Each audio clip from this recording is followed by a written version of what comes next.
Hey, First Sergeant, what's going on? Hey, sir. It appears that Specialist Bill Long showed up to work this morning to the G1 drunk. Okay, has she done this before? I don't think so, sir. All right, I'm going to direct the XO to do a preliminary investigation. I'll have him get with JAG, which is required now under the new 15.6 regulation. Um, Once he gets that evidence, I'll take it to JAG, and I'll discuss any charges that we may be able to charge, even if it's necessary. So go get with the XO and make that happen, and get back to me as soon as you can. Yes, sir.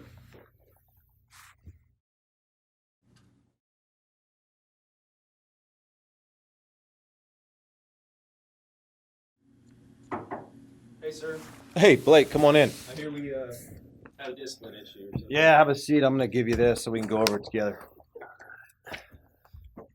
Is this the paperwork here? It is. Okay. I brought the MCM so we can look anything up we need to. Okay.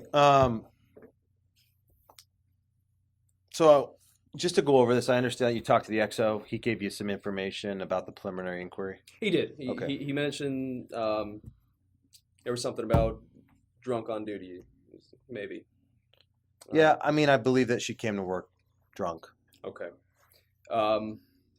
Now, and you had the XO do that investigation. I did have him do it. Okay, which is good because then you can proffer the charges. Otherwise, you couldn't. Okay. So I'm gonna pop out the MCM here, and for drunk on duty.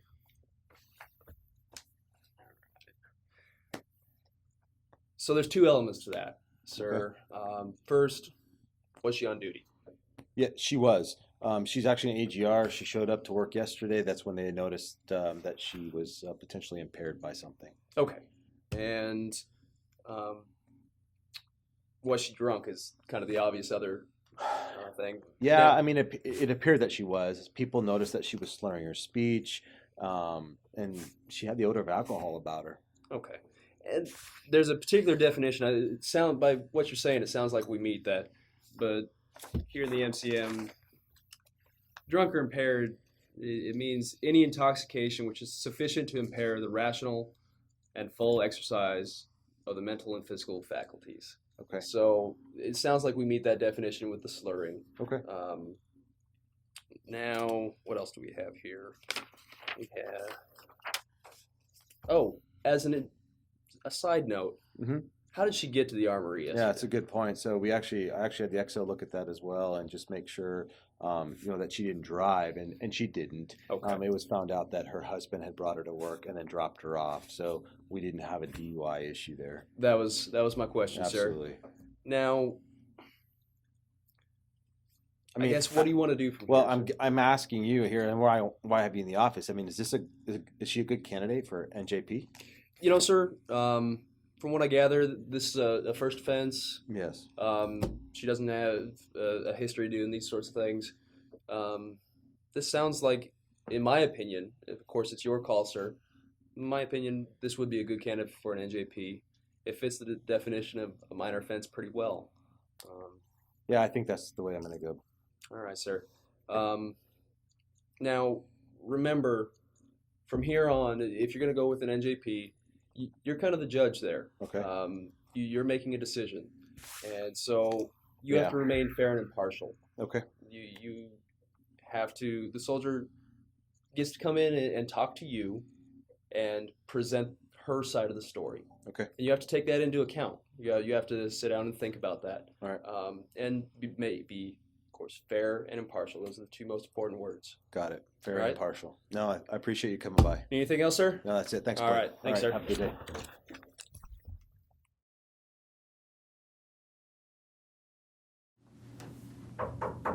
Come in. Specialist Blanc reporting as ordered, sir. Stand at ease, Specialist. Okay, Specialist Boulon. All right, you're here today because this is your initial reading for your NJP non-judicial punishment. I'll be reading verbatim from this script. Okay, so just bear with me as I go through all this. Okay, as your commander, I have disciplinary powers under the non-judicial punishment regulation authorized by the Alaska Statute 26.05.380. I have received a report that you violated the Alaska Code of Military Justice, and I am considering imposing non-judicial punishment. This is not a formal trial like a court-martial. As a record of these proceedings, I will use DA Form 2627. I want you to take this form and follow along with me as I read off of it. Okay, I'm considering whether you should be punished under the NJP provisions of the ACMJ for the following misconduct: drunk on duty in violation of Alaska Statute 26.05.612. You are not required to make any statements, but if you do, they may be used against you in the proceedings or at a trial by court-martial. You have several rights under this proceeding.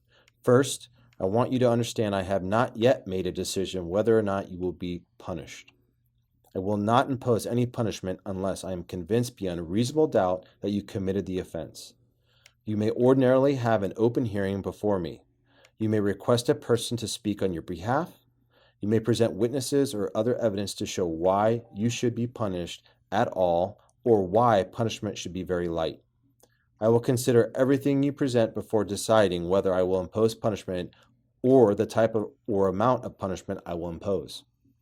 If you do not want me to dispose of this report or misconduct under NJP, you have the right to demand trial by court-martial instead. In deciding what you want to do, you have the right to consult with legal counsel located in Delta 203 in this building.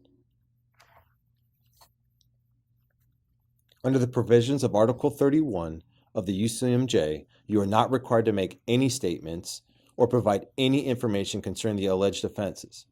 If you do, it may be used against you in these proceedings or in a trial by court-martial. You have the right to consult with a lawyer. At this time, do you understand the offenses you are reported to have committed, Specialist? Yes, sir. Do you have any questions about your rights in these proceedings? No, sir. Okay, there are some decisions that you need to make. Again, I'm going to read them verbatim. You have to decide whether you want to demand trial by court-martial. If you demand a court-martial, these proceedings will stop. I then will have to decide whether to initiate court-martial proceedings against you. If you were to be tried by court-martial for the offense alleged against you, you could be tried by summary court-martial, special court-martial, or general court-martial. If you were to be tried by special general court-martial, you would be able to be represented by a military lawyer appointed at no expense to you or by a civilian lawyer of your choosing at no expense to the government. However, unlike a non-judicial punishment proceeding, if found guilty at court-martial, you may receive a sentence of confinement or punitive discharge. If you do not demand trial by court-martial, you must then decide whether you want to present witnesses or submit other evidence in defense, extenuation, or mitigation. Your decision not to demand trial by court-martial will not be considered as an admission that you committed the offense. You can still submit evidence on your behalf. Evidence in defense is facts showing that you did not commit the offense. Even if you cannot present any evidence in defense, you can still present evidence in extenuation or mitigation. Evidence in extenuation is circumstances surrounding the offense showing that the offense was not very serious. Evidence in mitigation is facts about you showing that you are a good service member and that you deserve a light punishment. You can make a statement and request to have a spokesperson appear with you and speak on your behalf. I will interview any available witnesses and consider any evidence you think I should examine. Finally, you must decide whether you wish to request that the proceedings be open to the public. Do you understand the decisions that you must make? Yes, sir. If you do not demand trial by court-martial, and after you have presented your evidence, and I am convinced that you committed the offense, I could then punish you. The maximum punishment I could impose on you would be 1/2 of 1 month's pay and a 2-grade reduction. You should compare that punishment with the punishment you could receive in a court-martial. The maximum sentence you could receive in a court-martial for drunk on duty is 1 year of confinement and a dishonorable discharge. You have the right to talk to an attorney before you make your decision. A military lawyer who you can talk to free of charge is located at Delta 203 in this building. Would you like to talk to an attorney before you make your decision? Yes, sir. All right, Specialist. You now have 30 calendar days to think about what you should do in this case. You may advise me of your decision at any time within that period. If you do not make the timely demand for trial, or if you refuse to sign the part of the form indicating your decision on these matters, I can continue with the non-judicial punishment proceedings even without your consent. Do you understand all of the information that I have presented to you, Specialist? Yes, sir. Specialist, at this time, do you have any questions about what I've covered here today with you? No, sir. You're dismissed.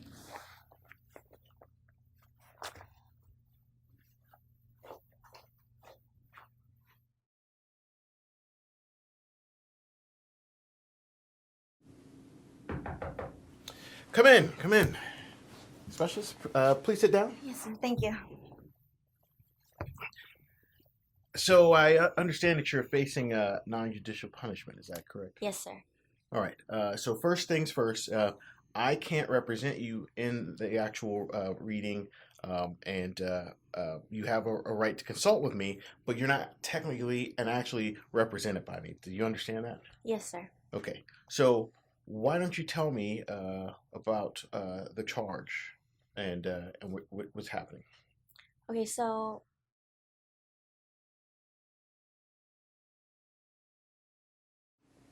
All right, very good. So sounds like you should definitely respond to the allegations and the charge. That means writing out your side of the story and getting that information to your commander. Okay, does that make sense? yes, sir. All right. Do you have any witnesses or spokespersons that you'd like to call on your behalf? Yes, sir. I think Sergeant First Class Tyson might be willing.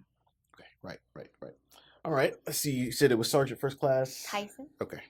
All right. So then I suggest you contact her and ask her to appear on your behalf. Right, and that's the best thing that you can do. Yes, sir. All right. Did you have any other questions for me?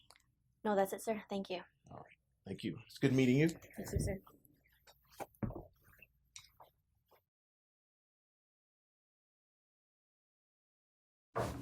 Come in. Specialist Belong reporting is ordered, sir. Stand at ease.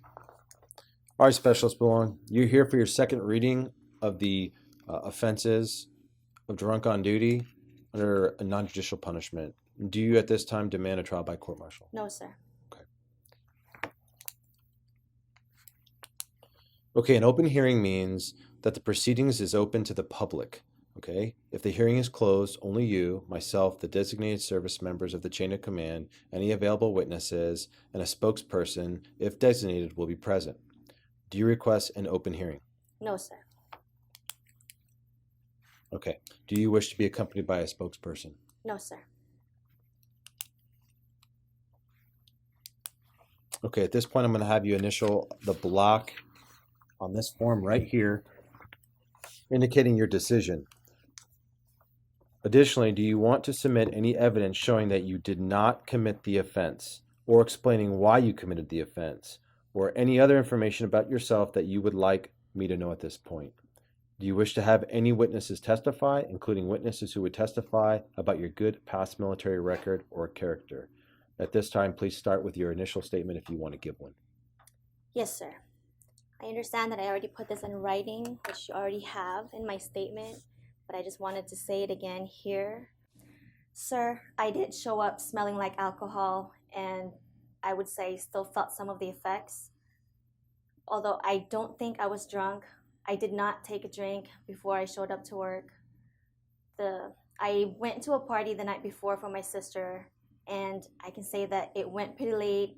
I drank a little too much, but still I know I made a mistake. I'm sorry. I've never had this happen before, and I promise I will not have it happen again. Okay, thank you for that statement. And did you say that you had somebody here to testify on your behalf? Yes, sir. Sergeant First Class Tyson. Okay, and she's here now? Yes, sir. Okay. Sergeant First Class Tyson?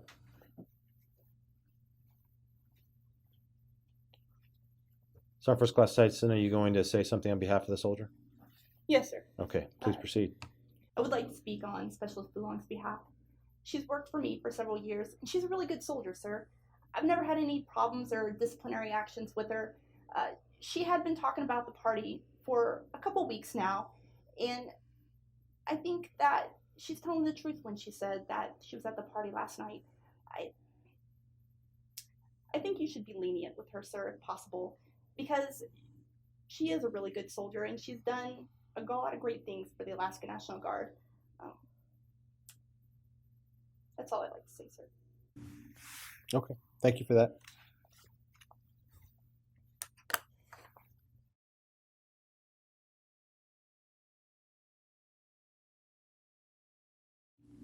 All right, Specialist Boulong. I've considered all the evidence, and I hereby make the following finding: that you did commit the offense of drunk on duty. Okay, based on the findings, I impose the punishment that are officially recorded on this form here. Okay, because you're a good soldier, and this is your first offense, I'm not going to take any rank from you at this time, Specialist. Okay, but I am going to do something else. I'm going to take 1 week's pay from you, okay? I've also decided that I'm not going to file this in your permanent record, but it's going to be filed in your local record. Do you understand that? Yes, sir. All right, Specialist Boulong, I want you to read the punishment I have just imposed on you. Okay, I want you to bear with me. I do need to read this verbatim. I will now point out what rights of appeal you have with regards to this punishment. You have the right to appeal the punishment imposed to the battalion commander. You can appeal if you believe that you should not have been punished at all, or if that the punishment is too severe. Any appeal should be submitted within 30 calendar days. An appeal submitted after that time may be rejected. Even if you appeal, the punishment is effective today. Once you submit your appeal, it must be acted upon by the battalion commander within 30 calendar days, excluding the day of submission. Otherwise, any punishment involving deprivation of liberty at your request will be interrupted pending the decision on the appeal. Do you understand your right to appeal? Yes, sir. Specialist, do you wish to consult with a judge advocate about your appeal? No, sir. Do you desire an appeal? No, sir. All right, Specialist. If you do not want to appeal, initial the appropriate block on this form.